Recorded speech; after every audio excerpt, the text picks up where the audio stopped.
We are only 25 days away from the release of MLB The Show 17, and with every Twitch stream, video, blog post, tweet, every little minute detail that gets released, the hype meter for the game gets ratcheted up. That's why today on the Snaggle J Show, I'm going to be taking a look at my 5 favorite features that have been announced for MLB The Show 17 so far. What is up, guys? It's Friday here on the channel, which means a brand new episode of the Snaggle J Show. If at the end of the video you like what you saw, make sure you spank the thumbs up button. MLB The Show 17, as I said, releases on March 28th for the PS4. And while we still have the franchise and Road to the Show streams to go, I feel like I already have 5 features that have been announced that I really love. So let's jump right in and talk about them. Number 1, hit variety and bat on ball physics. This to me is probably the most exciting feature they have announced in years. The change of the physics to replicate a round ball hitting a round bat as opposed to a flat surface is awesome and moves the game closer and closer to being a real life simulation.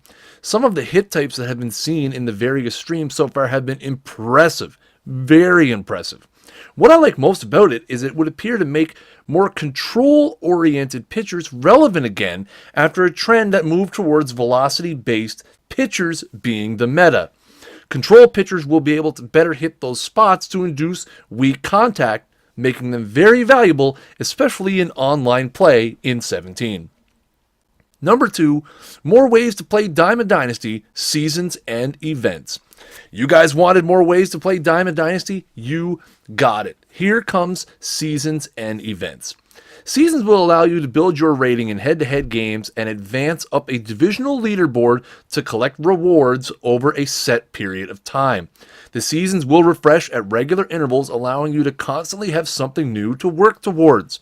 Events will be a special portion of Diamond Dynasty where you play head-to-head games with a certain given roster restriction. Example is the Wild West event, which will be the first one for 2017, where you have to build a team entirely made up from the teams listed and be lower than a certain set overall. You lock your lineup into the event and play games until you achieve 2 losses. Then you can submit a new lineup and start again. Rewards will be given for cumulative wins as well as a winning streak of 12 games. And yeah, I see that, Robbie Alomar. One thing that people really talked about in 2016 was being able to play Diamond Dynasty in a variety of ways. And while BR and Conquest last year were great new additions, seasons and events build on that, giving players something to do over a 9-inning game with a full team. Number 3, more ways to get cards, programs, and missions 2.0. Programs and missions have been introduced to help players get more cards. Programs will allow players to complete certain objectives throughout Diamond Dynasty and work their way towards unlocking certain cards. The 99 overall Ken Griffey Jr. will be unlocked this way, with Sony San Diego saying it will take until around or after the All-Star break to complete all the necessary objectives to unlock him. A flashback Chris Archer is also one of the first programs as well and can be earned by completing 4 easy to medium difficulty tasks. Programs will have elements to complete against CPU teams as well, catering to those who prefer to play an offline style of game. There are a slew of new missions that have been added and outlined as well, including redemption type systems that will allow you to trade in cards in search of better ones. For a mode where some people complained that teams were too similar in 2016, having more ways to achieve certain cards will certainly mix up the rosters a bit as well. Number 4, new presentation and dynamic commentary. Listen, the commentary and presentation stream was less than 24 hours ago, so I haven't had time to fully digest it just yet, but there's 2 things I saw on it that really stick out to me.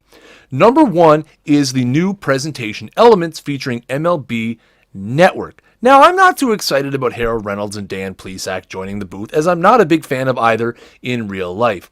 But from the snippets they played in the stream, it does sound like Harold Reynolds does add a bit of personality to the booth, something I feel was lacking. But the bigger part of the MLB Network presentation is the show track, or, the StatCast integrated elements that will give you certain feedback on certain plays that happen in the game. As a franchise-first player, any type of new presentation, commentary type engine is immediately a plus with me because it will add variety to your franchise as you get deeper and deeper into it. Also, with the MLB Network packaging, it will make big games feel like bigger games. The second thing that really stuck out to me was their stadium tagging when it comes to play-by-play commentary. Now, as you could see during the stream, all of the stadiums have specific areas tagged with specific commentary that goes along with it. Now, it may be a stretch for me to call it dynamic commentary, but what this does is it clearly lays the foundation for what they might be able to do in future games. You hit a ball off the scoreboard in left center, you're going to get commentary about hitting the ball off the scoreboard in left center. Hit the ball in McCovey's Cove in San Francisco, you're going to hear commentary about it. It's a dynamic element that we haven't had, and it makes the game feel A, more personal, and B, more refined and more interesting over the long haul. And number 5, critical situations / quick manage in franchise mode. Now, I'm going to mention these despite the fact that the only info we have at the time of me making this video is a brief blurb on the show.com. But still, it's enough for me to get excited and enough for me to mention it in this video. As a franchise first player, giving me more ways to play through the mode and a faster way to progress through games is awesome. I especially enjoy that critical situations will not just be tied to the score of a game. It will also be tied to specific statistical situations within the game. Just imagine jumping into the 8th inning of a perfect game and trying to complete it. That could end up being one of the most intense sports gaming moments of 2017.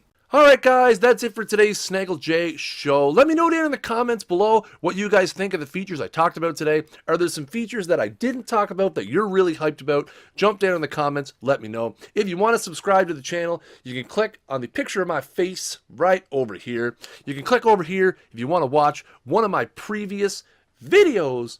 And until next time, peace.